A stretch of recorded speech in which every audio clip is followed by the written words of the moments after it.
Hello दोस्तों, कैसे हो आप सब। इस वीडियो में हम चर्चा करेंगे परीक्षा धाम पब्लिकेशन की पुस्तक से निर्वाचन आयोग से संबंधित वस्तुनिष्ठ प्रश्नों में प्रश्न क्रमांक 15 से। तो चलिए शुरुआत करते हैं प्रश्न क्रमांक 15 से। दोस्तों, वर्तमान में भारत के अंदर राष्ट्रीय दलों की संख्या कितनी है। कहने का मतलब है वर्तमान समय में भारत में राष्ट्रीय राजनैतिक दलों की संख्या कितनी है। दोस्तों, हम सभी जानते हैं वर्तमान में भारत में 8 राष्ट्रीय राजनीतिक दल हैं, इसलिए ऑप्शन नंबर बी प्रश्न क्रमांक 15 का सही जवाब है। प्रश्न क्रमांक 16, नेशनल पीपल्स पार्टी के बारे में कौन सा कथन सही है। तो दोस्तों, इसकी स्थापना 2013 में की गई, यह कथन बिल्कुल सही है। इसका चुनाव चिन्ह पुस्तक है, यह कथन भी सही है। दोस्तों, इसके संस्थापक पी.ए. संगमा हैं। दोस्तों, कथन सी भी सही है, इसलिए ऑप्शन नंबर डी उपरोक्त सभी प्रश्न क्रमांक 16 का सही जवाब है। दोस्तों, मैं आपको एक सुझाव देना चाहूँगा कि आप हमारी इस MCQ की सीरीज़ को देखने से पहले हमारी परीक्षा धाम पब्लिकेशन की आयोग के थ्योरी सेक्शन वाली सीरीज़ को कंप्लीट देख लें, जिससे कि आपको इन MCQ को सॉल्व करने में आसानी हो। चलिए अब हम बात करते हैं प्रश्न क्रमांक 17 की। दोस्तों, मध्य प्रदेश का कौन सा शहर राइट टू रिकॉल के लिए चर्चा में रह चुका है। तो दोस्तों, मध्य प्रदेश का अनूपपुर शहर राइट टू रिकॉल के लिए चर्चा में रह चुका है। ध्यान रखिए, राइट टू रिकॉल अनूपपुर जिले से संबंधित मध्य प्रदेश में यदि हम बात करें, या हम यह कहें कि अनूपपुर जिले का संबंध राइट टू रिकॉल से है, क्योंकि इस कारण से अनूपपुर जिला चर्चा में रह चुका है। प्रश्न क्रमांक 18, निर्वाचन आयोग के अध्यक्ष व सदस्यों के वेतन भत्ते वही होंगे जो उच्चतम न्यायालय के मुख्य न्यायाधीश के होते हैं। दोस्तों, यह कथन गलत है। उच्च न्यायालय के मुख्य न्यायाधीश के होते हैं, यह कथन भी गलत है। उच्चतम न्यायालय के न्यायाधीश के होते हैं। दोस्तों, यह कथन सही है। ऑप्शन नंबर सी प्रश्न क्रमांक 18 का सही जवाब है। कहने का मतलब है निर्वाचन आयोग के अध्यक्ष व सदस्यों के वेतन भत्ते उच्चतम न्यायालय के न्यायाधीश के समान होते हैं। दोस्तों, पहले कथन में मुख्य न्यायाधीश लिखा हुआ था, चूंकि इनके वेतन भत्ते उच्चतम न्यायालय के न्यायाधीश के समान होते हैं, इसलिए ऑप्शन नंबर सी प्रश्न क्रमांक 18 का सही जवाब है। प्रश्न क्रमांक 19, जिला चुनाव अधिकारी के रूप में कौन कार्य करता है।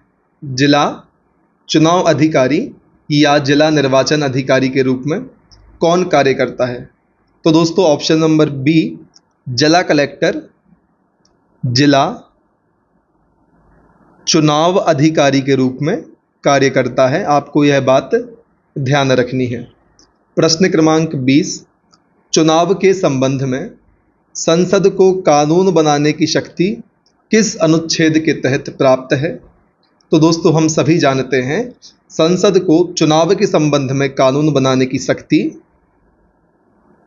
अनुच्छेद 327 के तहत प्राप्त है, और अनुच्छेद 327 ऑप्शन नंबर बी विकल्प बी में दिया गया है, इसलिए ऑप्शन नंबर बी अनुच्छेद 327 प्रश्न क्रमांक 20 का सही जवाब है। प्रश्न क्रमांक 21, मुख्य निर्वाचन आयुक्त के साथ कितने और आयुक्त होते हैं। दोस्तों, हम पहले ही चर्चा कर चुके हैं निर्वाचन आयोग की संरचना के बारे में, भारत निर्वाचन आयोग की संरचना के बारे में, जिसमें हमने बात करी थी कि इसमें एक मुख्य निर्वाचन आयुक्त व 2 अन्य निर्वाचन आयुक्त होते हैं। प्रश्न में पूछा गया है कि मुख्य आयुक्त के साथ कितने और आयुक्त होते हैं। तो यहाँ पर मुख्य निर्वाचन आयुक्त के साथ भारत निर्वाचन आयोग में 2 अन्य आयुक्त होते हैं। ऑप्शन नंबर सी 2 प्रश्न क्रमांक 21 का सही जवाब है। अब हम चर्चा करते हैं प्रश्न क्रमांक 22 की। दोस्तों, मुख्य निर्वाचन आयुक्त को हटाने की प्रक्रिया किसके समान है? कहने का मतलब है, प्रश्न में पूछा जा रहा है कि मुख्य निर्वाचन आयुक्त को उसके पद से हटाने की प्रक्रिया निम्न दिए गए विकल्पों में से किसके समान है? तो दोस्तों, जिस तरह से सर्वोच्च न्यायालय के न्यायाधीश को हटाया जाता है, उसी तरह से मुख्य निर्वाचन आयुक्त को उसके पद से हटाया जाता है। ऑप्शन नंबर बी प्रश्न क्रमांक 22 का सही जवाब है। प्रश्न क्रमांक 23, मध्य प्रदेश राज्य निर्वाचन आयोग की स्थापना कब की गई? दोस्तों, हमने बहुत ही विस्तार से एक डेडिकेटेड वीडियो में बात करी थी मध्य प्रदेश राज्य निर्वाचन आयोग के बारे में, जिसमें हमने चर्चा करी थी मध्य प्रदेश राज्य निर्वाचन आयोग की स्थापना 1 फरवरी 1994 को की गई थी। इस प्रकार से ऑप्शन नंबर ए 1 फरवरी 1994 प्रश्न क्रमांक 23 का अर्थात मध्य प्रदेश राज्य निर्वाचन आयोग की स्थापना का सही जवाब है, जो कि 1 फरवरी 1994 को की गई थी। प्रश्न क्रमांक 24, मध्य प्रदेश राज्य निर्वाचन आयोग से संबंधित निम्नलिखित कथनों पर विचार कीजिए एवं सही कूट का चयन कीजिए। तो दोस्तों, यहाँ पर पहला कथन है, मध्य प्रदेश राज्य निर्वाचन आयोग का गठन 1 फरवरी 1994 को किया गया। दोस्तों, यह कथन बिल्कुल सही है। दोस्तों, इसका एक सचिव होता है जो राज्य का मुख्य निर्वाचन अधिकारी होता है। दोस्तों, यहाँ पर कथन 2 भी सही है, इसलिए ऑप्शन नंबर सी प्रश्न क्रमांक 24 का सही जवाब है। प्रश्न क्रमांक 25, मध्य प्रदेश निर्वाचन आयोग के आयुक्त निम्न में से कौन नहीं रहे हैं? दोस्तों, आपको बताना है निम्न 4 विकल्पों में से जिन भी व्यक्तियों के नाम दिए गए हैं, उनमें से एक विकल्प ऐसा है जो कि मध्य प्रदेश निर्वाचन आयोग में आयुक्त के पद पर नहीं रहा है। दोस्तों, हमने चर्चा करी थी अपने वीडियो में कि अजित रायजादा, आर परशुराम, गोपाल चरण शुक्ला यह मध्य प्रदेश के निर्वाचन आयोग के आयुक्त के पद को सुशोभित कर चुके हैं, इसलिए बी, सी एवं डी ऑप्शन इस प्रश्न का आंसर नहीं है। ऑप्शन नंबर ए GL ओझा मध्य प्रदेश निर्वाचन आयुक्त के पद पर कभी भी नहीं नियुक्त हुए हैं, इसलिए ऑप्शन नंबर ए प्रश्न क्रमांक 25 का सही जवाब है। दोस्तों, आप इन 3 नाम को भी याद रखें, अजित रायजादा, आर परशुराम, गोपाल चरण शुक्ला। ये 3 व्यक्ति मध्य प्रदेश निर्वाचन आयोग में आयुक्त के पद पर रह चुके हैं। प्रश्न क्रमांक 26, राज्य निर्वाचन आयोग की नियुक्ति किसके द्वारा की जाती है? ऑप्शन नंबर डी राज्यपाल के द्वारा राज्य निर्वाचन आयुक्त की नियुक्ति दोस्तों की जाती है। अब हम चर्चा करते हैं प्रश्न क्रमांक 27 की। निम्नलिखित कथनों पर विचार कीजिए एवं सही कथन का चयन कीजिए।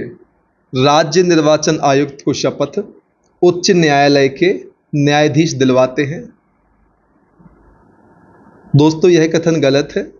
राज्य निर्वाचन आयुक्त का कार्यकाल अधिकतम 6 वर्ष तक होता है, यह कथन सही है। दोस्तों, राज्य निर्वाचन आयोग का प्रावधान अनुच्छेद 243 के में किया गया है, यह कथन भी सही है।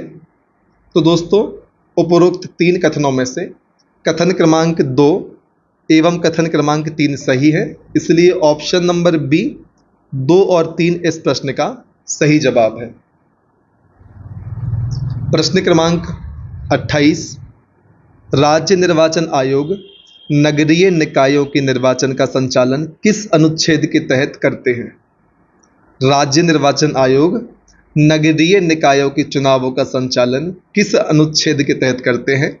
दोस्तों, जब हम इस के संबंध में विस्तार से चर्चा कर रहे थे, तब हमने देखा था कि राज्य निर्वाचन आयोग नगरीय निकायों के चुनाव का संचालन भारतीय संविधान के अनुच्छेद 243 ZA के तहत करते हैं। ऑप्शन नंबर डी प्रश्न क्रमांक 28 का सही जवाब है।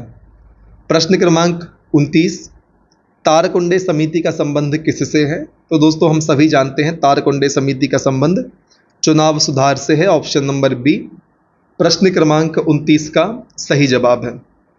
प्रश्न क्रमांक 30, भारत में परिसीमन आयोग का गठन कब नहीं किया गया? दोस्तों अब तक कुल मिलाकर 4 बार परिसीमन आयोग का गठन किया गया है, जिसमें शामिल है 1952, 1963, 1973। इस प्रकार से दोस्तों सन 2012 में परिसीमन आयोग का गठन नहीं किया गया, इसलिए ऑप्शन नंबर डी इस प्रश्न का सही जवाब है। चूंकि प्रश्न में पूछा गया था कि भारत में परिसीमन आयोग का गठन कब नहीं किया गया दोस्तों, इसलिए ऑप्शन नंबर डी 2012 परिसीमन आयोग का गठन 2012 में नहीं किया गया था। प्रश्न क्रमांक 31, राज्य निर्वाचन आयोग चुनाव करवाने हेतु उत्तरदायी है। यहाँ पर प्रश्न में कहने का मतलब है कि राज्य निर्वाचन आयोग निम्न विकल्पों में से किसका चुनाव करवाने के लिए उत्तरदायी है, या राज्य निर्वाचन आयोग द्वारा निम्न में से किसके चुनाव करवाए जाते हैं। तो दोस्तों राज्य निर्वाचन आयोग द्वारा पंचायत व नगर पालिका के चुनाव करवाए जाते हैं, ऑप्शन नंबर सी प्रश्न क्रमांक 31 का सही जवाब है। प्रश्न क्रमांक 32, मध्य प्रदेश के प्रथम राज्य निर्वाचन आयुक्त कौन है? दोस्तों हम सभी जानते हैं एन.बी. लोहानी मध्य प्रदेश के प्रथम राज्य निर्वाचन आयुक्त हैं। एन.बी. लोहानी मध्य प्रदेश के प्रथम राज्य निर्वाचन आयुक्त। अब हम चर्चा करते हैं प्रश्न क्रमांक 33 की।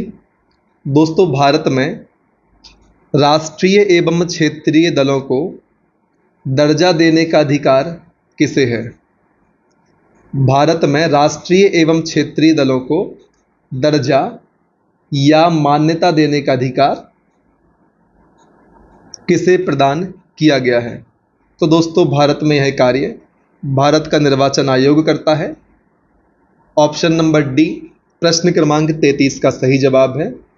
अब हम चर्चा करेंगे प्रश्न क्रमांक 34 की। राज्य निर्वाचन आयुक्त का दर्जा किसके समकक्ष होता है? तो दोस्तों हम सभी जानते हैं राज्य निर्वाचन आयुक्त का दर्जा उच्च न्यायालय के न्यायाधीश के समकक्ष होता है। आपको ध्यान रखना है, उच्च न्यायालय के न्यायाधीश के समकक्ष होता है राज्य निर्वाचन आयुक्त का दर्जा। प्रश्न क्रमांक 35, किस संविधान संशोधन द्वारा राज्यों के निर्वाचन आयोग का गठन किया गया है? तो दोस्तों हम सभी जानते हैं 73वां संविधान संशोधन एवं 74वां संविधान संशोधन द्वारा राज्यों के निर्वाचन आयोग का गठन किया गया है। ऑप्शन नंबर डी प्रश्न क्रमांक 35 का सही जवाब है, अर्थात ऑप्शन नंबर बी 73वां संविधान संशोधन एवं 74वां संविधान संशोधन। इन दोनों प्रावधानों में, इन दोनों संशोधन में राज्य निर्वाचन आयोग के गठन की चर्चा करी गई है पंचायत एवं नगरीय निकाय के चुनावों को संपन्न करवाने के लिए। दोस्तों आप जानते हैं 73वां संविधान संशोधन पंचायती राज्य से संबंधित था एवं 74वां संविधान संशोधन नगरीय निकायों से संबंधित था। प्रश्न क्रमांक 36, दिनेश गोस्वामी समिति ने क्या सिफारिश की थी? दोस्तों दिनेश गोस्वामी समिति ने क्या सिफारिश की थी, आपको इन विकल्पों में से बताना है। मतदाता पत्र फोटो युक्त होना चाहिए, यह सिफारिश दिनेश गोस्वामी समिति ने करी थी। लोकसभा चुनाव के लिए सरकारी निधि का निर्माण किया जाना चाहिए, यह सिफारिश भी दिनेश गोस्वामी समिति की ही थी। राज्य स्तरीय निर्वाचन आयोग का गठन, दोस्तों यह सिफारिश दिनेश गोस्वामी समिति ने नहीं की थी। ऑप्शन नंबर ए एवं ऑप्शन नंबर बी में लिखित सिफारिशें दिनेश गोस्वामी समिति ने की थी, इसलिए ऑप्शन नंबर सी उपरोक्त दोनों ए एवं बी प्रश्न क्रमांक 36 का सही जवाब है। प्रश्न क्रमांक 37, राज्य निर्वाचन आयोग किस प्रकार का निकाय है? यहाँ पर राज्य निर्वाचन आयोग की प्रकृति के बारे में प्रश्न पूछा गया है। चूंकि दोस्तों राज्य निर्वाचन आयोग का उल्लेख संविधान में किया गया है, इसलिए इसकी प्रकृति संवैधानिक निकाय की है। ध्यान रखिए राज्य निर्वाचन आयोग एवं भारत निर्वाचन आयोग दोनों संवैधानिक निकाय हैं।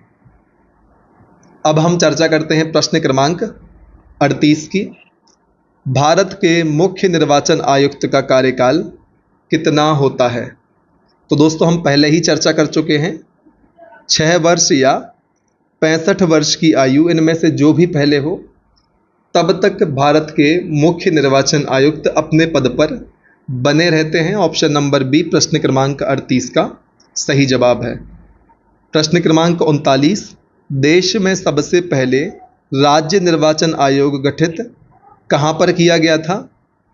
तो दोस्तों option number B Madhya Pradesh में संपूर्ण देश में सबसे पहले राज्य निर्वाचन आयोग का गठन किया गया था। प्रश्न क्रमांक 40, सूची 1 एवं सूची 2 को सुमेलित करिए तथा सूचियों के दिए गए कूट का प्रयोग करते हुए सही उत्तर का चयन करिए। तो दोस्तों एक तरफ पंचायत से संबंधित प्रावधान दिए हुए हैं, दूसरी तरफ अनुच्छेद का वर्णन किया गया है। तो दोस्तों वित्त आयोग के गठन के बारे में उपबंध अनुच्छेद 243 आई में किया गया है। आप इसको आई से इनकम करके याद रख सकते हैं। इनकम मतलब वित्त। इस तरीके से आप ध्यान रखेंगे तो आप पेपर में कंफ्यूज नहीं होंगे, एग्जाम में कंफ्यूज नहीं होंगे। अब हम पहले चर्चा करेंगे निर्वाचन की। दोस्तों निर्वाचन का उल्लेख हमने थोड़ी देर पहले चर्चा करी, अनुच्छेद 243 के में है। स्थानों के आरक्षण की बात अनुच्छेद 243 डी में करी गई है और लेखों की संपरीक्षा अनुच्छेद 243 जे। अब चलिए हम एक बार मिलान कर लेते हैं। पहले का 3, तो दोस्तों यहाँ पर ऑप्शन नंबर बी और ऑप्शन नंबर डी में ए का 3 से मिलान किया गया है। बी का हमारे हिसाब से ए होना चाहिए। तो दोस्तों बी का ए ऑप्शन नंबर डी में है। निर्वाचन सी का 4 एवं लेखों की संपरीक्षा 2। दोस्तों इस प्रकार से ऑप्शन नंबर डी प्रश्न क्रमांक 40 का सही जवाब है। दोस्तों प्रश्न क्रमांक 41 की यदि हम बात करें तो पेसा एक्ट के अंतर्गत निम्न में से कौन सा राज्य अनुसूचित क्षेत्र में शामिल नहीं है? दोस्तों इन 4 विकल्पों में से 3 राज्य ऐसे हैं जो अनुसूचित क्षेत्र में शामिल हैं। आपको ऐसे राज्य को बताना है जो अनुसूचित क्षेत्र में पेसा एक्ट के तहत शामिल नहीं किए गए हैं। तो दोस्तों मध्य प्रदेश, महाराष्ट्र एवं गुजरात को पेसा एक्ट के तहत अनुसूचित क्षेत्र में शामिल किया गया है। Option number D Uttar Pradesh को पेसा एक्ट के तहत अनुसूचित क्षेत्र में शामिल नहीं किया गया। ऑप्शन नंबर डी प्रश्न क्रमांक 41 का सही जवाब है। प्रश्न क्रमांक 42, मध्य प्रदेश की पंचायतों के चुनावों में महिलाओं को कितने प्रतिशत आरक्षण प्राप्त है? दोस्तों हम सभी जानते हैं मध्य प्रदेश में महिलाओं के लिए 50% आरक्षण प्रदान किया गया है। और दोस्तों पंचायतों में महिलाओं को 50% आरक्षण प्रदान करने वाला मध्य प्रदेश देश का दूसरा राज्य था। पहली बार बिहार ने महिलाओं को पंचायत में 50% आरक्षण प्रदान किया था। आप इस तथ्य को भी ध्यान रखें, मध्य प्रदेश दूसरा राज्य था जिसने पंचायत के चुनावों में महिलाओं को 50% स्थान को आरक्षित किया था। पहला राज्य था बिहार। अब हम चर्चा करते हैं प्रश्न क्रमांक 43 की। निम्न में से किसका संबंध चुनाव आयोग से नहीं है? तो दोस्तों आपको बताना है इन 4 विकल्पों में से कौन सा ऐसा विकल्प है जिसका संबंध चुनाव आयोग से नहीं है। हम ऑप्शन नंबर डी से शुरू करते हैं। चुनाव शांतिपूर्ण ढंग से संपन्न कराना, यह कार्य चुनाव आयोग करता है। दोस्तों चुनाव की वैधता का निपटारा करना, यह कार्य भी निर्वाचन आयोग द्वारा किया जाता है। चुनाव चिन्ह का आवंटन भी निर्वाचन आयोग करता है। एकमात्र विकल्प बचता है ऑप्शन नंबर ए, चुनाव की अधिसूचना जारी करना। दोस्तों चुनाव की अधिसूचना निर्वाचन आयोग जारी नहीं करता। ऑप्शन नंबर ए प्रश्न क्रमांक 43 का सही जवाब है। प्रश्न क्रमांक 44, राष्ट्रपति चुनाव से संबंधित विवाद का निपटारा कौन करता है? दोस्तों हम सभी जानते हैं राष्ट्रपति के चुनाव के संबंध में यदि कोई विवाद उत्पन्न होता है तो विवाद का निपटारा सर्वोच्च न्यायालय द्वारा किया जाता है। ऑप्शन नंबर सी प्रश्न क्रमांक 44 का सही जवाब है। प्रश्न क्रमांक 45 दोस्तों, राष्ट्रपति का चुनाव किसके द्वारा संपन्न करवाया जाता है? हम सभी जानते हैं ऑप्शन नंबर डी, भारत निर्वाचन आयोग द्वारा राष्ट्रपति का चुनाव संपन्न करवाया जाता है। प्रश्न क्रमांक 46 दोस्तों, सांसदों की अयोग्यता संबंधी विवाद पर कौन निर्णय देता है? तो सांसदों की अयोग्यता संबंधी विवाद पर इलेक्शन कमीशन की सिफारिश पर राष्ट्रपति जी के द्वारा निर्णय दिया जाता है। ऑप्शन नंबर सी प्रश्न क्रमांक 46 का सही जवाब है। प्रश्न क्रमांक 47 दोस्तों, भारत के मुख्य चुनाव आयुक्त को किस तरह उनके पद से हटाया जा सकता है? तो दोस्तों, हम पहले ही बात कर चुके हैं कि भारत के मुख्य चुनाव आयुक्त को उसी प्रक्रिया द्वारा उनके पद से हटाया जाता है जो प्रक्रिया सर्वोच्च न्यायालय के न्यायाधीशों पर लागू होती है। ऑप्शन नंबर बी प्रश्न क्रमांक 47 का सही जवाब है कि भारत के मुख्य चुनाव आयुक्त को उसी प्रक्रिया के द्वारा हम उनके पद से हटा सकते हैं जो सर्वोच्च न्यायालय के न्यायाधीशों पर लागू होती है। अब हम चर्चा करेंगे प्रश्न क्रमांक 48 की। दोस्तों, भारत की पहली महिला मुख्य चुनाव आयुक्त रह चुकी वी.एस. रमा देवी किस राज्य की पहली राज्यपाल रह चुकी हैं? तो दोस्तों, वी.एस. रमा देवी कर्नाटक राज्य की पहली राज्यपाल रह चुकी हैं। ऑप्शन नंबर डी प्रश्न क्रमांक 48 का सही जवाब है। प्रश्न क्रमांक 49 पिंक बूथ लाने का श्रेय किस चुनाव आयुक्त को दिया जाता है?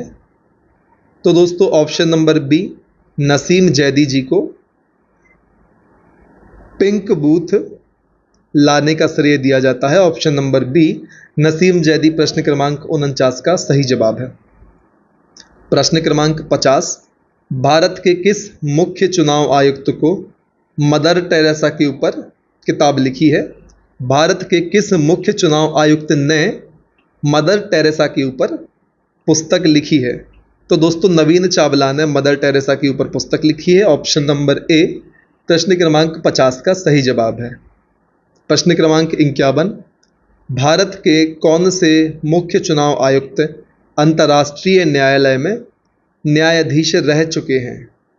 तो दोस्तों, हम सभी जानते हैं option number C doctor Nagendra Singh अंतर्राष्ट्रीय न्यायालय में न्यायाधीश रह चुके हैं। प्रश्न क्रमांक 52 नागरिक स्वतंत्रता आंदोलन का जनक किसे कहा जाता है? दोस्तों, नागरिक स्वतंत्रता आंदोलन का जनक किसे कहा जाता है? तो दोस्तों, बी.एम. तारकुंडे को नागरिक स्वतंत्रता आंदोलन का जनक कहा जाता है। प्रश्न क्रमांक 53 every vote counts the story of India's election के लेखक कौन है? तो दोस्तों, Naveen Chawla ji every vote counts the story of India's election पुस्तक के लेखक हैं। ऑप्शन नंबर ए प्रश्न क्रमांक 53 का सही जवाब है। प्रश्न क्रमांक 54 भारत के चुनाव आयुक्तों में से किस आयुक्त का कार्यकाल सर्वाधिक रहा है? दोस्तों, हम सभी जानते हैं वी कल्याण सुंदरम का कार्यकाल सभी आयुक्तों में सबसे ज़्यादा रहा है। ऑप्शन नंबर डी प्रश्न क्रमांक 54 का सही जवाब है। वी कल्याण सुंदरम का कार्यकाल सर्वाधिक रहा है। चलिए अब हम चर्चा करते हैं प्रश्न क्रमांक 55 की। भारत के चुनाव आयुक्तों में से किस आयुक्त का कार्यकाल सबसे कम था? तो दोस्तों, हम सभी जानते हैं वी.एस. रमा देवी का कार्यकाल सबसे कम था एवं इसके पहले वाले प्रश्न में हमने बात करी वी कल्याण सुंदरम का कार्यकाल सबसे ज्यादा था। वी.एस. रमा देवी का कार्यकाल सबसे कम एवं वी कल्याण सुंदरम का कार्यकाल सबसे ज्यादा। प्रश्न क्रमांक 56,